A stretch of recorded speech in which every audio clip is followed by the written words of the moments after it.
Hey, this is Rob Anspach, and welcome to Eheroes. And today's e-hero is Chris Bolger. And, this is an interview series for entrepreneurs. And today's topic, in fact, we're going to cover a lot of things, but the one thing I want you guys to listen to is half-ass visions and how to overcome them. So welcome, Chris. What's up, Rob? How you doing, man? Good. It's been a while. It has been a while. I can see my face in the background over there. Yeah, and that old book of yours. Oh, yeah, the pose. There we go. So for all you guys that are listening to this on iTunes or audio, the book that Chris is talking about is the ACE method. And you put that out, in 2014? 2013, 2014, around there. Mm-hmm. I forget. And you can get that on Amazon, Kindle, just about anywhere. But let's talk about the transition from then to now and the half-ass visions that most entrepreneurs have. Yeah, I found that a lot of people that tell you to, because in the entrepreneur space, at least in my eyes, I see people that are influencers, like Tony Robbins, Gary Vaynerchuk, and Dave Asprey and James Swan. You name it, those big names, and everybody knows. If you don't know all of them, no big deal. It's okay. There's plenty more where that came from, I'm sure. But there's more than that, and they tell you how it is. And last year, I went to this entrepreneur event in New Jersey. It's outdoors.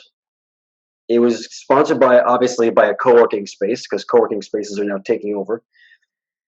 And I couldn't stop laughing at the fact that it was everything that the entrepreneur strives to be without actually giving any purpose to it. So there's an event, they had this big stage, these big lights, and it was like a rock concert. It was like an 80s rock concert. And I remember Snapchatting it. Just like panoramic view of like the whole stage and everything. And of course they have couches on stage, and they have keynote speakers doing Q&A sessions. No one wears shoes on stage, because that would be normal, and they're entrepreneurs, so they're not normal, right? And the caption I put on the Snapchat was, currently at an event for entrepreneurs, listening to other entrepreneurs tell us what people should do. Because it's always about what people should do. I like Gary Vaynerchuk. I love Gary Vaynerchuk. He's from New Jersey, like I am.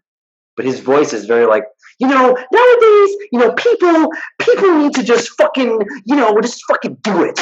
In like 12 hours, 4 hours, your fucking side hustle every single day. And I could hear the tonality and the ups and downs of his voice. There's urgency involved. Without ever getting specific to what the individual needs. And when I first started on my entrepreneur journey, I was following that same track. I heard the phrase, you gotta hustle, you gotta grind. And then I watched that phrase, hustle and grind, turn over time into serve and flow. And then serve and flow turned back into grind. And then grind turned into heart connection. And then heart connection turned into this. And those are all great, but those are not actual helping you with your specific purpose in life.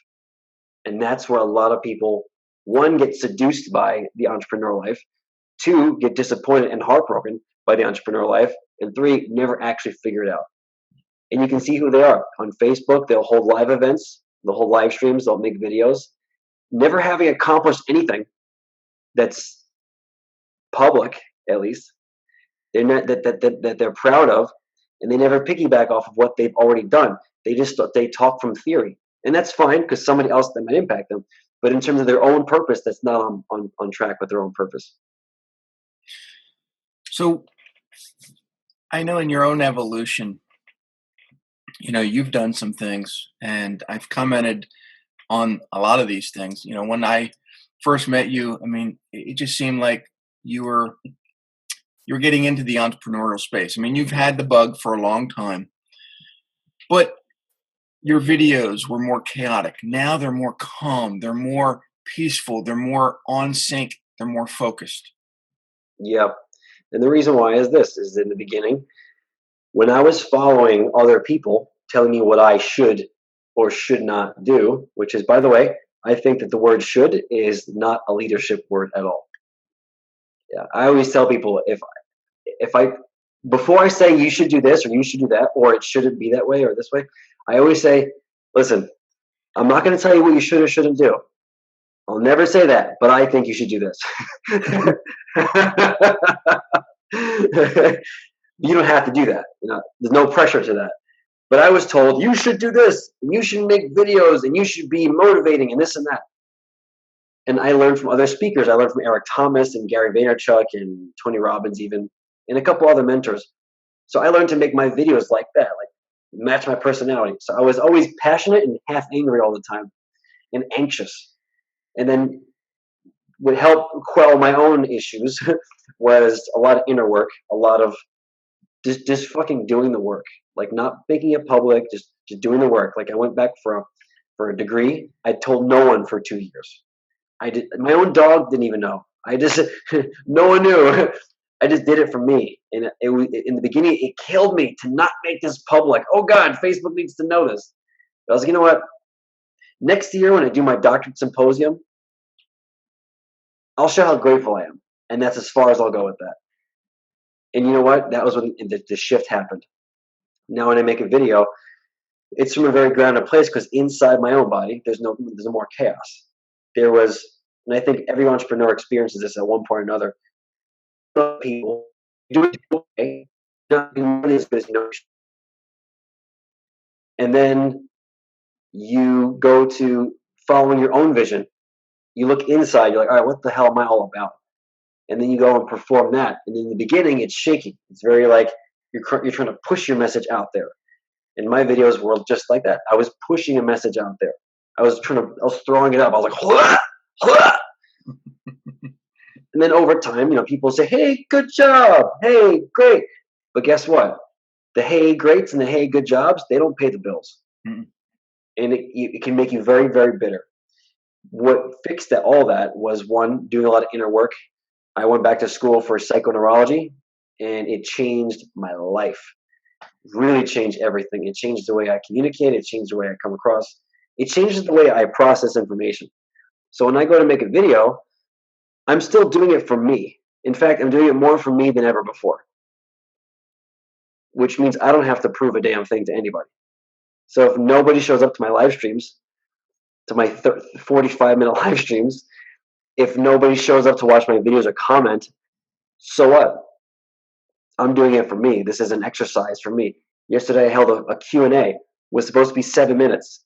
Was 44 minutes, 24 seconds. And it was just because I just kept going. I get a question, I kept going.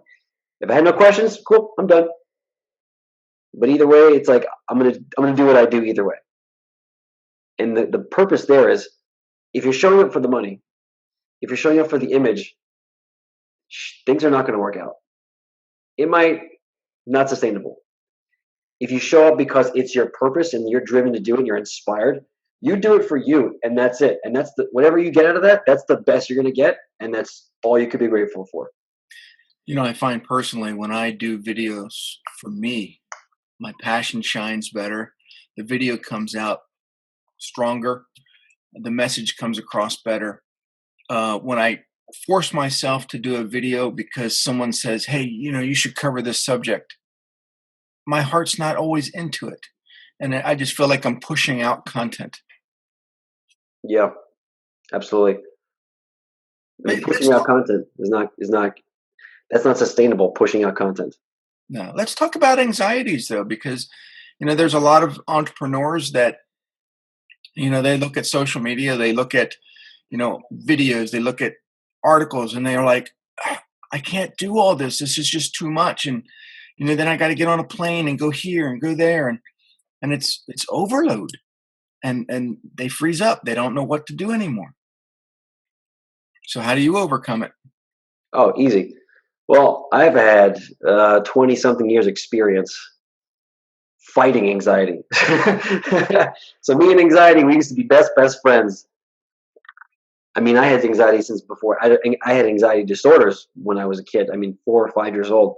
One of my first memories was watching my mother have a panic attack. So you can imagine what a 3, 4, 5-year-old gets imprinted with anxiety what the rest of their life is going to be like, because they're looking now everything, they feel attacked everywhere they go. So in high school, for example, high school was twice as worse, because it was 3 times worse actually, because there was like 5,000 kids in my school, massive school, and puberty. So you have chemical imbalances on top of that. And I already came in with a preconceived adulteration of anxiety. So I had over 1,000 panic attacks on record in just those 4 years between 8 a.m. and 3 p.m. Didn't count the way more panic attacks I've had out of that in my sport. I mean, my wrestling coach, I told him that I couldn't have the door closed, because if the door was closed, I would feel trapped and I would freak out. And it was every corner. It was like you look at my physique back then and my smile, I looked like it was fine. But was it really? No, it was a nightmare. After finding hypnosis fixed almost all of that. I was able to build a business. I was able to have a job. I was able to have a relationship again. And it was a great time in my life. But hypnosis was just a tool. It eventually came back, the anxiety. And it came back with a vengeance. And I wound up losing my job. I had a 6-figure job working on ships. Lost that. Lost a girl I was planning on marrying. I lost all my health. I lost all muscle mass. In fact, my stress level was so high that any little thing would set me off. And it became very medical. So I remember going to the gym and trying to work out again. As a fitness trainer for 14 years, I tried to work out. 2 minutes on the elliptical, and my body was freaking out. My hands fell asleep. I couldn't breathe. I couldn't see straight. So I could do nothing. When I found psychoneurology, is the first time someone took hypnosis, the best parts of hypnosis, the best parts of other traditional psychology, and combined it into protocols. So then, very quickly, anxiety became nothing at all to me. It was like it was gone, as if it never was even there. And now it was replaced with something that I'd rather have. So there's joy. And now joy and tranquility are massive in my life.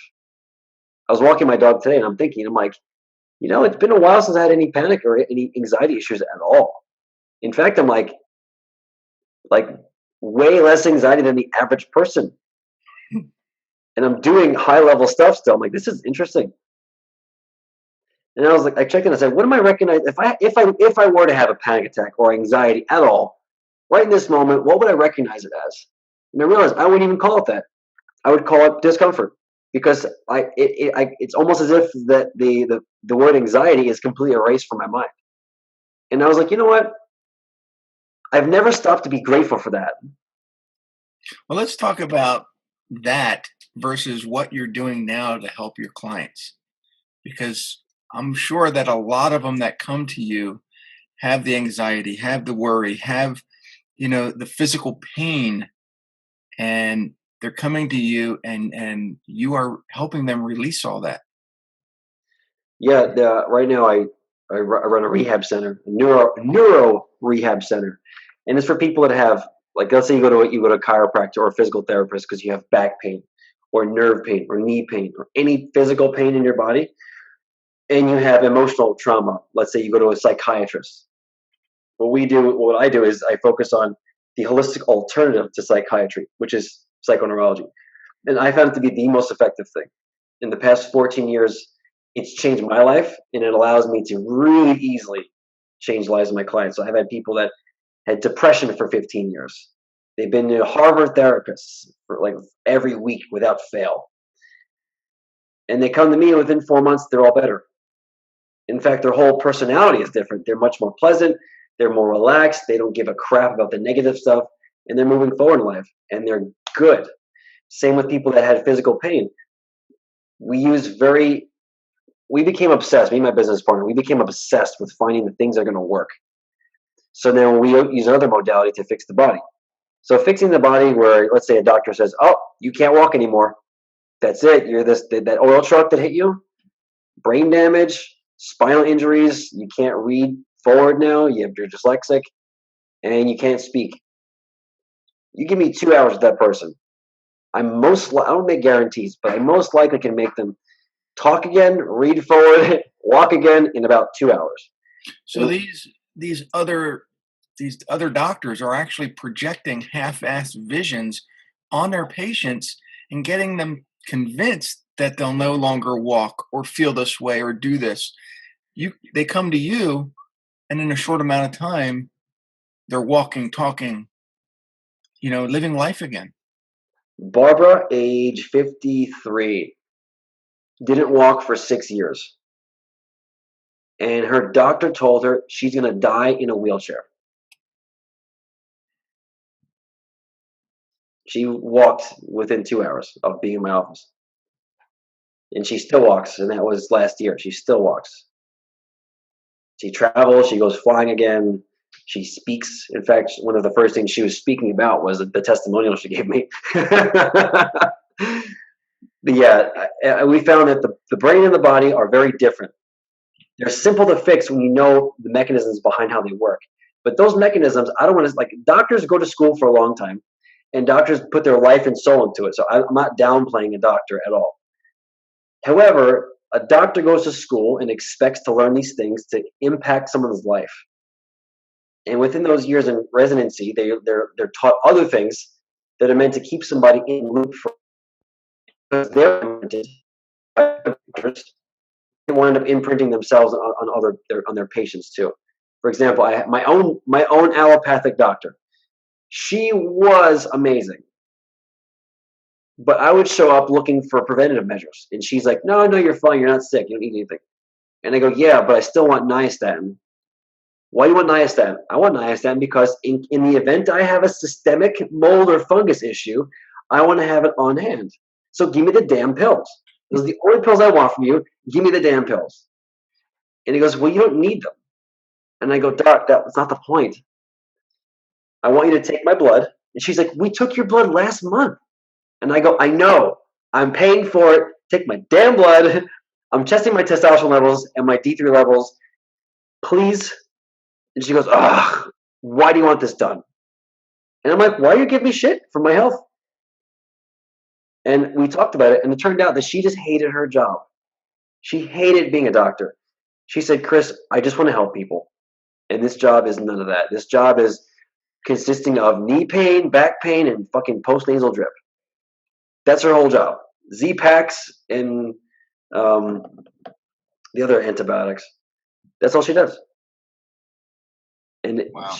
and for them, this is what happens. When I explain what I do to a doctor, when I explain what I do to a chiropractor or physical therapist, in the beginning, they put their guard up. They're like, "What is this guy trying to do? He's telling me that I'm wrong." And I say, "You're not wrong. You're actually insanely smart. You're insanely diligent. You just have a blind spot. This is that blind spot. Does that make sense?" And they drop their guard. They go, "Yeah, that makes a lot of sense." And I go, "Cool. So try this with your patients, and let me know how that goes. And if it works, I'll teach you more." And then they become students because they realize, like, this is the thing that I wish I learned in doctorate school. But now, why isn't that taught in doctorate school? It's not taught in doctorate school because the people that founded the modalities that I learned from, they never pushed it forward. They never marketed. They never had a marketing manager. They never got the name out there. They were teaching this for 45 years, and it should have replaced chiropractic years and years and years ago.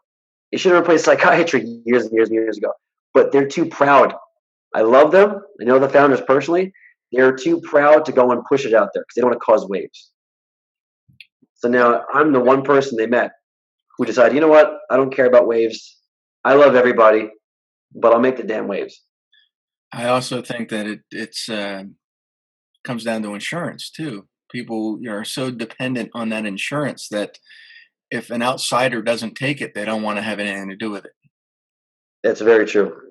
It is true, and there's other measures that goes into that. That's a long, detailed explanation, but it comes down to this: your doctor will be a heart-centered doctor and do whatever it takes, or they'll give you a Z-Pack. It's going to be one or the other.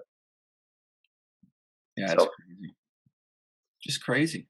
It is crazy, but these are the things that this turned out to be my passion, my vision, my purpose. So as I move forward and I help people, like for example, there are people that have a higher title ranking, I guess you can say, you can call that, different title than I do, and they look at me like I'm a fool. And I just say, "Listen, whether you love me or hate me, I don't even know who the hell you are, but look at my testimonials.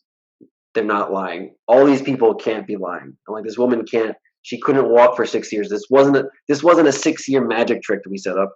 This was like really quick, really real results in a stick. So I say, until you can do better or replicate it, then what do you got? We started this video off and you talked about influencers like Gary Vee and Tony Robbins. And, me personally, I'm kind of getting sick of the word influencer because I think some of these younger social entrepreneurs that are coming on the scene are using that word to, I don't know, circumvent the learning process. Like the one that was 22 years old got deeply offended because the hotel rejected her offer of putting the hotel in front of her social fans, and she got emotionally hurt. And I'm thinking, this girl is 22 years old. What experience does she really have out there anyway? But she tried to play it up as well. I'm the influencer. You're the hotel. The hotel ended up getting more from bad mouthing her than she did from trying to do good. I don't know that story, but I can imagine. Yeah, that's a big thing. Now the thing is that's a good point. Is that there's young, like super young people that are coming across as like these masters of their craft. When you look at it, even like 10,000 hours into a craft would be mastery on some level. And there's some other people that would say that's not true. The first 20 hours is the most important, and so on. However, you got to really be realistic in some way. Like there are some young people that can really make an impact. Like for me, I'm a young guy. Like I'm 29. I turn 30 next month. So I'm not even gonna pretend like I'm a master. I'm constantly learning. However, I do have 14 years experience in the exact same field. So I'm a little bit of an outlier. Like I did put the work in the hours, and I continue to put the work in the hours. And I've written the books myself. I know, Rob, why people go to you because they can't write their own damn book. Like I'll do the work. I'll speak on the stages. I'll fix somebody in every which way I can, and I'll constantly learn more. Someone younger than me can also get a result. Like I have a friend who's 25, 26 years old. He helps people close more deals, and he does a great job at it. Amazing job at it. He's fairly new at it, but he doesn't pretend to be the expert or the guru. He's a wizard, which is different category, I guess. But that's the differentiation point. If you're an influencer and you're like 25 or 26 or younger, that might mean you have a large following on a social media platform. Does it mean when you walk into a hotel lobby, you can blow someone's mind and just be transcendent from the get-go? Not necessarily, maybe not. Can you get a result for anyone you walk across? I don't know. Personally, when I walk in the park, last night, this is a perfect example. Last night, I was watching a Netflix series. I don't watch TV, so I had a friend come over and make me watch it. It was 13 Reasons Why. Never saw it. It's. I don't want to watch it because I'm highly associative. So like I don't like watching horror movies or scary things because it makes me feel icky. It doesn't scare me. It just makes me feel not right. Mm-hmm. This is about a girl who committed suicide, and there's 13 episodes or 13 reasons why she killed herself, and they're all making her the victim. And one of the reasons why my friend wanted to show me this is because kids nowadays have watched this series and have committed suicide based on watching this series.